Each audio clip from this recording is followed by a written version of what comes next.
Hazrat Sahal bin Sa'ad Saidi radiyallahu anhu states that Allah's Apostle sallallahu alaihi wasallam went to bring about reconciliation among the members of Banu Amr bin Auf. When the time of the Asr prayer got due, the Muazzin went to Hazrat Abu Bakr radiyallahu anhu and said, "If you lead the people in the prayer, I will announce the takbir." He said, "Yes." Hazrat Sahal radiyallahu anhu says that Hazrat Abu Bakr radiyallahu anhu started the prayer, and right then Allah's Apostle sallallahu alaihi wasallam came back and stood in the first row while the people were performing the prayers. So the people started striking their hands. Hazrat Abu Bakr radiyallahu anhu would perform the prayer with rapt attention.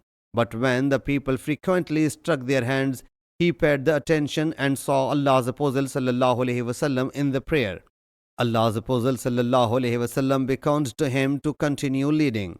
Hazrat Abu Bakr radiyallahu anhu whereupon raised his both hands and glorified Allah Jalla Jalaluhu on this command of Allah's Apostle sallallahu alaihi wasallam.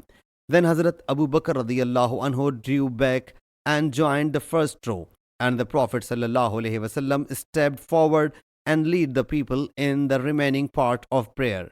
After completing the prayer, Allah's Apostle sallallahu alaihi wasallam said to Hazrat Abu Bakr radiyallahu anhu, "O Abu Bakr, what prevented you from leading the people in the prayer, even after my command?"